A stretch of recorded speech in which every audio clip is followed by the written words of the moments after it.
Couple, possibly. For me, certainly there was the one at the start of the second half, should have been a yellow for and it looked like your players thought there was a foul in the build-up to the winner. But there's no thought. Obviously, we've all seen it back. It's an awful thing when you played so well to come in and have to talk about officials affecting the game, but they clearly did. I think everyone in the stadium, everyone watching at home would have seen that.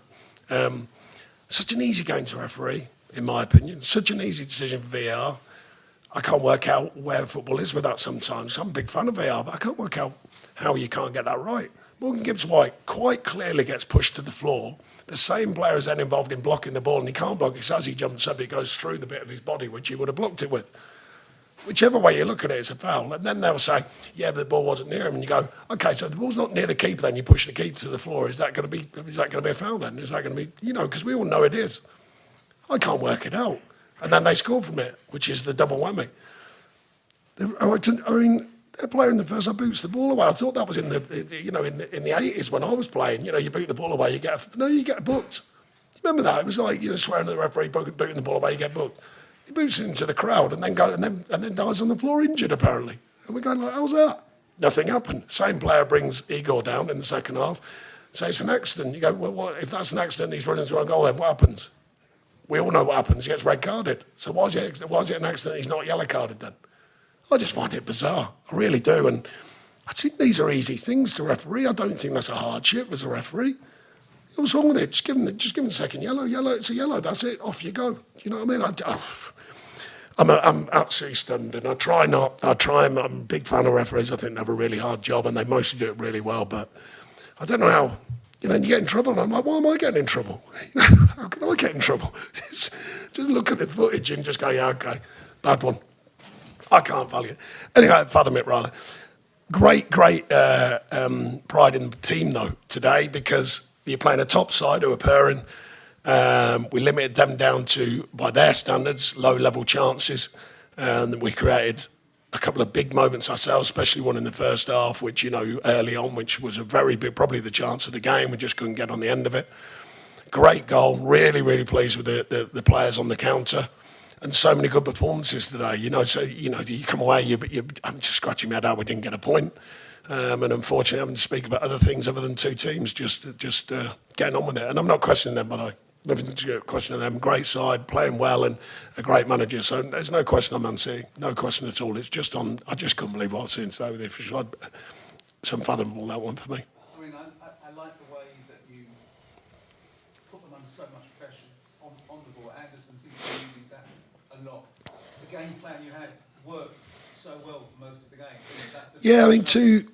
Two kind of semi-mistake goals, really. Good from their point of view, but we don't get distances right, which was rare for the first goal, but we know they're clever, we know that's how they play, and they time the run really well, and good finish from their point of view, of course, but even that, on another day, it hits the keeper's legs and it just squeezes through. And the second one's similar, taking away the obvious, how it gets through, it comes through two sets of legs, and you just think, it's one of them days when that happens. But on the other hand, the performance level I thought was excellent from all involved, and the challenge, I've just said to them, we've got to go again, because when you're playing, with all due respect, the division's a tough division, but they are one of the top sides, without a doubt, and they're showing that.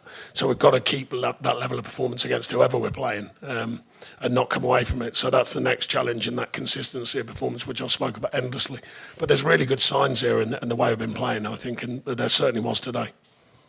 You've spoken about the passing of John a couple of days ago. It's been a sad time for Yeah, I was fortunate to get to know him reasonably well, and his family a little bit as well. His fantastic wife has been super strong through a really tough period, obviously, for a while now, as his health was deteriorating, and just a great fellow.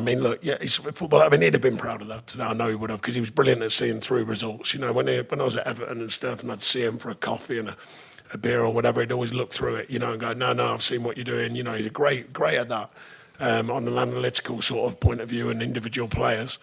But also just as a bloke, he's funny, he was good to be around, he's good-humoured, sharp, loved his music, loved to sing along, and just all them things, just an all-round great guy, I thought. So, sad loss to me as someone who knows him somewhat as a friend, but a massive loss to Nottingham Forest Football Club, without a doubt. Sorry, what's the situation with Chris Wood? What did you? Yeah, he's on operation. Yeah, at the end of a period of trying to settle it down, which is unfortunate. But we had obviously a lot of specialist opinion on trying to get it through, and sort of naturally, if you like. But they've decided that it's time to go and do it. So it's a sort of a version of a cartilage op. We're not sure. It certainly won't be days, obviously. We're hoping for weeks. We'll have to wait and see how that settles. But the signs were good with from the surgical point of view. Well, we'll see. I mean, I don't like throwing timescales about because of disruption on the way back to fitness. You know, it's never. We're hoping it's a smooth pathway. It sometimes isn't. So we'll just have to wait and see. It's been a difficult week, Sean, with the John situation. You know, it's obviously an emotionally charged day today. Yeah, I think in a way it felt more of a celebration of someone, and I know different people want different things from that, and you know, I'm not sure whether the family request that, but it felt more of a celebration of a player. You know, I didn't sense that kind of dourness or anything. I think there's emotion and there's feeling, but in a kind of an upbeat way for what he'd done. You know, he played, as Brian Clough used to say, you know, played with a smile, and he certainly did. And he was like that most of his time, very dry, very funny, very witty. So, yeah, I mean, I think he'd have enjoyed the fact people were clapping. I respect minute silence as well, don't get me wrong, I'm not questioning that, but I think it was right on this occasion to clap. You know, rather than have a minute silence, because he was that kind of fellow, you know, infectious with his personality. Sean, you might not have the goals for it in the league, but it's quite rare to see two centre-backs from Man City rattled like they were quite a lot today. How encouraged? Well, you saw it, but apparently the officials didn't. I don't know what happened there. Everyone else saw it, but I've never seen centre-halves drag someone to the floor as much and get away with it that often in the Premier League. Yeah. I think he goes... No, he's doing well. He's learning. You know, he's learning about the game. He's strong. He plays hard, but he plays fair. And you know, adding the next step will be to get more goals. But he's in there. He's hungry to get goals. But he's certainly shown what a good all rounder he is. And now it's just adding goals, I think. Which obviously that's not as easy as it sounds. But you know, he had scored goals this season, and I think he'll score more because he does get in the right areas. And he's a, you know, I haven't seen the how far away, but you know, the chance in the first one with him and Morgan crashed the box. Very close to scoring there. And he's had a couple chalked off, don't forget. One at Liverpool, everyone's still scratching their head how that one was chalked off. And similar, a bit different at Wolves, so, you know, he could have had another couple. But, no, he's learning well, I think, developing well. Sean, you were a defender. Do you think defenders enjoy playing against them? They get a tough time, don't they?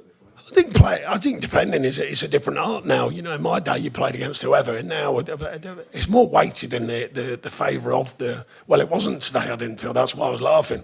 It should be the way the rules are now. It's more weighted in favour of the attacker and the attacking play and the attacking style. That's why they bring out these rules. You know, more excitement, more goals, more forward play. But today that wasn't obviously the case. But no, I think he's learning well. I'm enjoying what he's doing, and if he can. Be a handful for defenders, then why not? You know, and that certainly looks. He's a strong lad. I know that, and he can certainly hold the ball up well, and he plays at that lovely measure. I think he plays competitively but fair. I'm sure you felt to be missing Chris Wood, but does his performances and his emergence make you? No, it's early for you. He's got to learn still. You know, he's still new to it all. But no, Woody's a different idea. You know, Woody's got the depth of experience and the goals and the knowledge of the Premier League. Eagle's doing very well to fast track that, I think, and doing a good job of it. Surely, we've seen a little bit more of an Mario Hutchinson under you. It's taken a little bit of time for various reasons. Just sort of what have you seen in him, and how is he responding to that faith? It's obviously the first goal. Yeah, no, I think he's doing well. I think his positional sense is improving all the time, certainly the way that I want the team to work, and I thought he did that very well today. He's an honest lad. He'll defend as well as attack. He can work off both feet, and he's going along nicely at the minute. I thought both wide players did a shift today, and not only without the ball, with the ball. We knew it would be important for us to, especially on counters, to work with width, because they often dominate the midfield type zones, you know, as Man City, the way they pop and probe. So we knew we'd have to work around that. And I thought they did that well, both of them. So, yeah, I mean, he's Dylan just got a few minutes. You know, we'll see how he improves. You know, obviously he's younger and not as experienced in the Premier League. At least Amari's had one season, albeit a tough season at Ipswich, but he's going along nicely at the moment. Is he somebody that's been able to handle that fee? It was a big fee. Yeah, as I said when I got here, you know, a number of weeks ago when I think he come on in the Leeds game, I was saying I haven't really done that much with him because I always believe in letting players go at first. You know, you don't want to keep over-coaching them. And it's more a case of just offloading all that. The fees nowadays, no one's, you I said in the interview, I'll say it again because you obviously weren't there. I said, look, 15 years ago, we could have all sat there and had a list of players and we could have all roughly got the same, roughly the same fee level for a player. It doesn't happen anymore. Now it's just pay it or don't pay it. So I told him that story and I said, look, it's nothing to do with you, the fee. I said, just enjoy your football. Just come and work hard and enjoy your football. And I think he's showing signs of that and some very strong signs. And there was some very strong signs there and a very calm finish. Good play, to be fair, and a good ball from Igor as well, but a very calm finish.